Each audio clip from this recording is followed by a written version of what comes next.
All right, let's first get into the Canadian Football League. I had CFL Power Ranking graphic here, but we're not going to do that this time because I forgot. Let's get into CFL Power Rankings here. Coming in at number 9, it is the Ottawa Red Blacks. Again, there are pieces I like on Ottawa. This just isn't their year. At 8, I have Calgary. They have the bye this week coming off of a loss against Edmonton. It feels... it feels like they could have lost back-to-back games against Edmonton. They're so inconsistent. And, again, pieces that I like, but they have not been able to put it together. There is a stretch run here that they have a real opportunity to try to make some ground on, but it feels like it's fading fast in Calgary. The team they are chasing comes in at number 7. I have Saskatchewan. It's seeming more and more like the win against Winnipeg was certainly the outlier. A really bad loss against the Bombers a couple of weeks ago in the Banjo Bowl, and now this week against Edmonton. It starts to feel like the shine is wearing off on Dolagala, and I think now that the only hope this team has of making any kind of run is if Trevor Harris is able to come back for this football team this season. So that means at number 6, it's Edmonton, and I never thought they would be here, but we talked about it before, that the Edmonton Elks are officially mid, and that is not a spot that I think anyone would have thought that they would have been in after the first 9 weeks of this season, but it has been quite the turnaround, almost entirely because of the play of their quarterback, Trey Ford. He has elevated players around him, and given this team, I don't want to say swagger, because that's a bit much, but he has certainly given this team a belief that they are capable of bigger things now as they make a push just 4 points out of a playoff spot in the CFL's West Division. At 5, it's Montreal. It's just because at 4 we have Hamilton, who's picked up a couple of big wins along the way. I still think Montreal is a better football team than the Hamilton Tiger Cats are, but the Ticats have come up with a couple of key victories in the last few weeks to get them really back into the discussion in the East and away from some of the discussion about the potential for any kind of crossover or anything like that. And then you have the big 3. At 3, it is Winnipeg. At 2, it is BC, which they would have dropped for sure if they were able to hold on, weren't able to come back, against the Ottawa Red Blacks. And at number 1, the East Division regular season champions, the Toronto Argonauts. Those are your power rankings for this week in the CFL.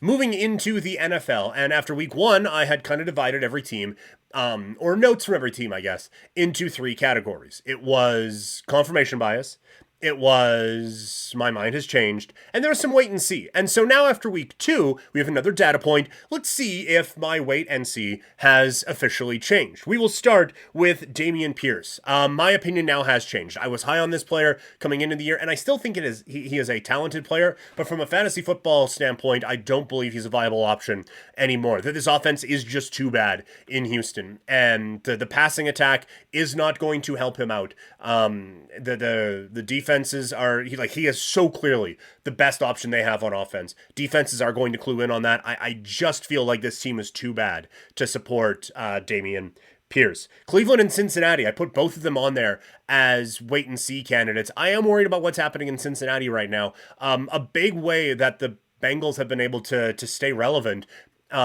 even more than stay relevant. Stay relevant is actually underselling it quite a bit. But the way that the Bengals have been able to stay at the top or near the top of the AFC is because of Joe Burrow's escapability. Having a banged up calf kind of hurts that. So I think there are real reasons for concern in Cincinnati this year. And in Cleveland, I'm back into the confirmation bias. Deshaun Watson just doesn't have it. He is not that guy. He was clearly frustrated on Monday night when he shoved an official.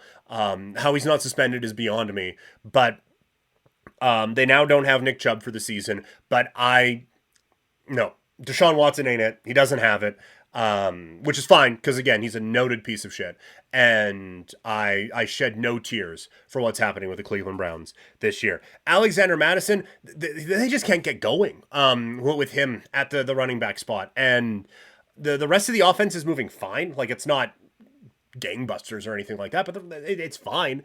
And so I think that there's reason for concern. And I think if you picked up Chandler as the backup, I think you could end up getting rewarded for that, because I think Madison's time as the bell cow back in Minnesota is coming to an end. I was waiting and seeing on the Tennessee Titans after a tough loss in week 1 against New Orleans. They bounced back with a big time win against the LA Chargers. This team isn't going to blow out many teams this year, but this is, I think that they are transitioning in a couple of young players on the fly, and I think it's kind of working. The defense needs to be a little bit better, but I am back into feeling comfortable about where Tennessee is at. New Orleans, I thought that Derek Carr was kind of washed, and so I was a little surprised they come away with a win in week 1, and that they were a team I was down on. So going into week 2, let's see what can this team actually do.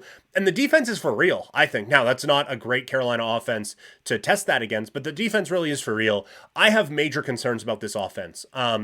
Michael Thomas and Chris Olave are good. They're going to get Alvin Kamara back, that's fine. But Derek Carr, he doesn't handle pressure well. Teams know this, and I think are going to continue to take advantage of this. So I think Derek Carr kind of holds this team back this season. The Raiders, they came away with a week 1 win. There isn't a whole lot to add here. They're bad. That's been confirmed. I feel fine about that. DeAndre Swift, usage after game 1 was really concerning. Usage after game 2 has you feeling a little bit better. I don't think it's going to be consistent all year, and I thought he was going to be a running back out of Philadelphia that you can trust. That's clearly not going to be the case now, unless we see it a little bit more consistently. So unfortunately, I am going to have to change the opinion on DeAndre Swift. The Pats offense, I was down on them coming into this season. I get you had an actual offensive coordinator now, but I didn't think that they had the weapons to really do a whole lot. But then in week 1, they hang with the Philadelphia Eagles. And look, the defense is legit in New England. To kind of limit the 2 high-powered offenses that they have faced so far this season, that defense is really good. The offense, I think, is kind of okay, but I'm not worrying about my position on New England now. They do not have the skill players to help out a quarterback who is average at best, and that's the reality of what's going on in New England right now. Chicago, I thought this offense was going to take a step forward, and we'll talk reasons why it's not in a minute.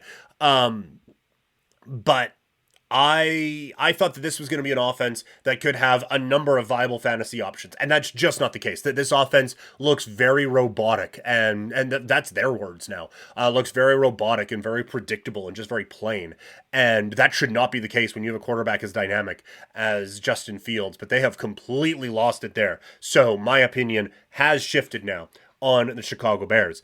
Seattle, I was worried after 1 week. My question was, does Seattle suck? I don't think they suck. That defense is concerning to me, though. That defense has moved them into the change category. I don't know if this is a playoff level defense, but I think the offense is going to be fine. On the Rams side, they're better than I expected. That is a full-on change of opinion for me, that the Rams are going to be better than I expected. This is not going to be a team that's just going to be cannon fodder all year long. I think this is going to be a team that's going to step up in a few situations. I don't think this is a playoff team, although it's the NFC, so who knows? But the young players have certainly stepped up. They're 1-1 without Cooper Kupp, which is 1 win more than a lot of people thought they were going to have. I think you can feel comfortable with what's going on with the LA Rams right now. I was worried about Brian Daboll after 1 week. The offense looked predictable and bad against the Dallas Cowboys. In week 2, it did not get off to a good start, but the second half of that game against Arizona saves their season. So I still think Brian Daboll is a good coach. It's the one half, I guess, changes the mind on that. But this certainly isn't the offensive genius that you saw a couple of years ago. Travis Etienne, I didn't think he was very good coming into this year. And now, granted, I still don't think he is very good, but he is getting significantly more work in the running back room in Jacksonville than I was anticipating. And this is maybe the biggest opinion shift here, is that, and this is something to remember for next year, aside from Bijan Robinson, it is so clear that these teams are easing their young running backs into these situations now. It's not just, oh yeah, this guy's going to take over and everything's going to be fine. This is absolutely a time where we're going to see some young running backs eased into these roles, and so the veterans who have those roles are going to be comfortable in them, at least in the first part of the season, and Etienne falls into that. So those are some of the things I was waiting and seeing on after week 1 in the NFL, and a few opinions have changed after week 2. The Justin Fields situation is interesting. He came out today and agreed with reporters that, yeah, the offense seems a little stale and robotic right now. And they asked him why was that, and he said coaching, which, a few things to go into there. The first, even if that's true, don't say that. Like, I get you're frustrated. I get you're upset.